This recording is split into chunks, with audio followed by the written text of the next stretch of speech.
What's up guys, Mickle here, and the SEC just filed a brand new motion in the Ripple SEC case. In this video, we're going to go over exactly what it was, because honestly, this was one of the worst filings I have seen by the SEC, and it really does look like they are getting all kinds of desperate and completely losing sight of their own case.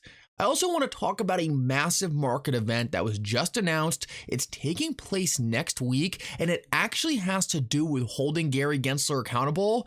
This is something we have been waiting for a very long time, so make sure to stick around for that.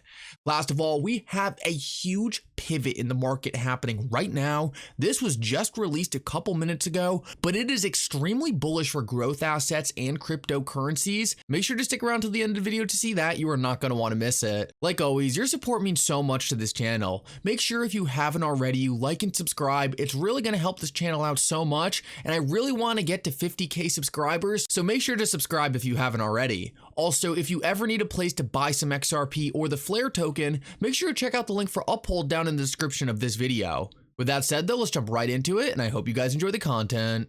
So I want to start out this video and go over a brand new motion just submitted to the Ripple SEC case by the SEC. Now this thing is pretty interesting because it reeks of desperation by the SEC. Not only do they sound extremely mad at Judge Torres for essentially siding with Ripple throughout this entire case, but they make arguments in this thing that don't even align with the original reason they brought this case. Now we're going to break that down in a minute. I quickly want to go over what this had to do with. Now, if you guys have been watching this channel, you know that the last couple of weeks we have been talking about motions that Ripple was submitting to this case. One essentially was a Supreme Court document saying that fair notice is important and should be taken seriously. Essentially, Ripple was submitting that in the event that they lose this case. Ripple also submitted another document having to do with the Voyager bankruptcy case, where essentially Binance was trying to buy Voyager, a bankrupt crypto exchange, and the SEC stepped in to try to stop it. Now, the judge in that case, in the Voyager Binance bankruptcy debacle, the judge in that case essentially came in and went to the SEC and said, why are you trying to stop Binance from buying Voyager? From my understanding, this has the best chance of making the depositors of Voyager whole again, pretty much getting all the customers their money back. Now, the SEC came in and said, oh, well, actually, we might think this could be a securities violation. Therefore, we don't think you should allow Binance to buy Voyager. Now, the judge essentially laughed in the SEC's face here. He came out and said, you can't just tell me you think it might be a securities violation and therefore I should block this deal.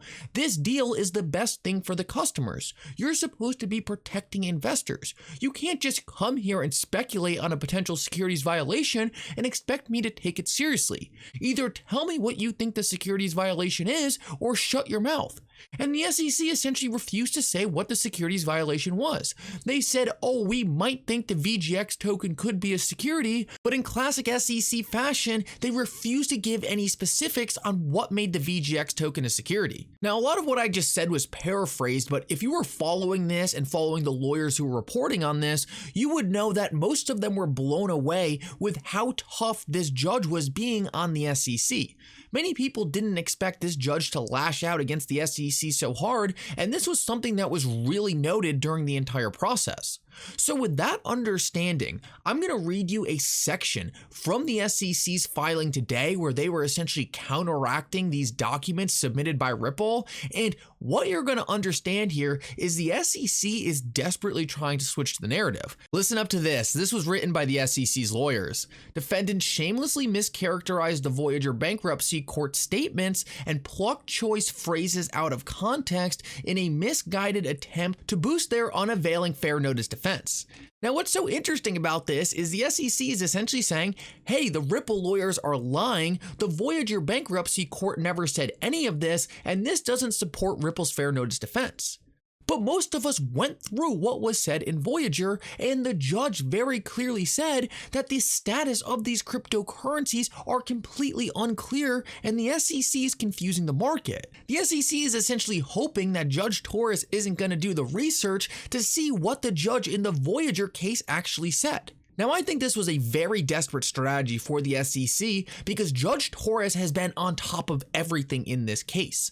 I know 100% she is going to go through the Voyager hearing, and she's going to see that the SEC is straight up lying in this document. This is a great example of the SEC just going to all-out desperation tactics. They are literally saying that Ripple is misrepresenting what happened in the Voyager case when it's exactly what everyone saw.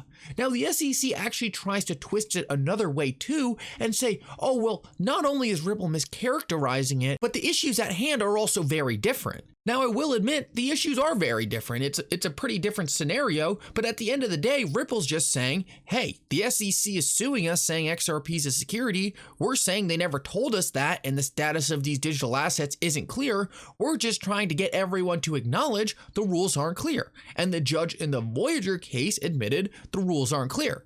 Now, the SEC tried to pivot around this and say, oh, well, there's something very different going on in the Ripple case. Essentially, Ripple was offering XRP to individual public investors, and because of that, this is an entirely different scenario and Ripple can't get around that. But what's so interesting about this statement by the SEC is the SEC didn't point to a single individual sale by Ripple that violated securities laws. As far as I know, I'm not even sure if Ripple actually offered XRP directly to individual public investors. But the SEC in this highlighted text I have on the screen right now directly says that Ripple offered XRP to public investors and that violated securities laws. I don't even know if this statement is true, and the SEC certainly didn't prove it in their case. The SEC has completely lost sight of what they were even arguing in this case. Their arguments are almost impossible to follow. They are literally just going document by document and making up a new argument. It is not cohesive at all. It's honestly one of the worst cases I have ever watched. And the funny part about all of this is the SEC's argument at the end of this entire thing is literally just trust me, bro. There was no cohesive fact-finding experience where the SEC put together a detailed case to show the public this is why we think XRP is a security. Instead, every single document we got from the SEC pointed to completely different factors, completely different circumstances that just never linked together. And we got this hodgepodge of different facts and quotes by the SEC that ultimately just never led to a cohesive case. I think Judge Torres is going to see right through stuff like this. It blows my mind that the SEC took things this far. I mean, I am absolutely shocked by the weakness of their case. I thought by now they would have something, but as you can see right here, the SEC in their own documents are kind of proving, wait, did Ripple even come close to securities violations? If the rules are they had to sell directly to the investing public, and you didn't prove a single sale was to the investing public, then what laws did they violate? It is extremely hard to follow the SEC's logic here. Ripple's arguments have been concise, they have made sense, and they have fit into a holistic picture. The SEC hasn't done that, and I just don't see any way they can come out of this case with a win. Well, I said I wanted to quickly go over the SEC's filing. It turned into an 8-minute rant. Anyway, though, let's move on and talk about a massive event that's taking place next week. This is huge. This is something I have been calling on for a while, something that needed to happen. Gary Gensler is finally going to be in front of the House. It's about time. We were actually getting dangerously close of the Democrats who put Gary Gensler in office, holding him responsible faster than the Republicans who currently have office. So that would have been really embarrassing for a party who is talking about a new day coming. Either way, though, it's happening. I guess I can't complain too much. Now, am I hopeful we're going to get anything from this hearing? I want to be proven wrong, but probably not. The problem is the way these hearings are situated is each person questioning Gary Gensler gets 5 minutes, and he talks so slow and he dodges questions so well, he eventually just works his way around all the questions. Now, Gary Gensler is going to have something to bring to Congress eventually. Right now, he has nothing. A lot of people are speculating that Gary Gensler would likely want to wrap up this case before Wednesday.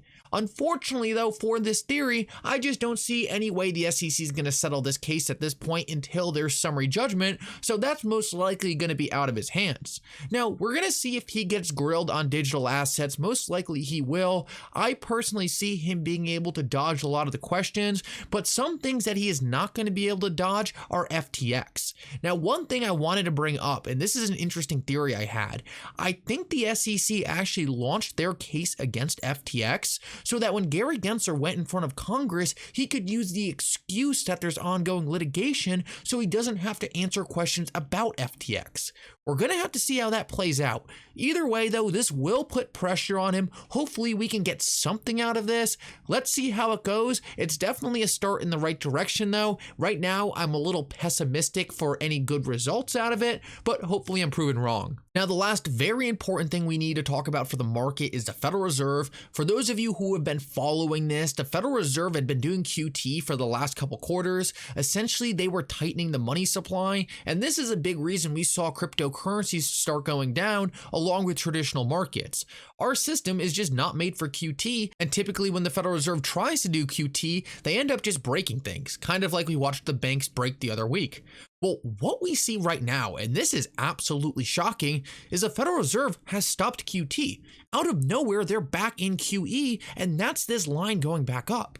So the Federal Reserve made some massive deal about QT and how they needed to keep doing QT going forward, but they have already erased most of the QT they spent so long doing in the matter of a couple weeks with a new QE policy they're rolling out. Now, if everything I just said sounded like another foreign language, just understand this. The Federal Reserve tried to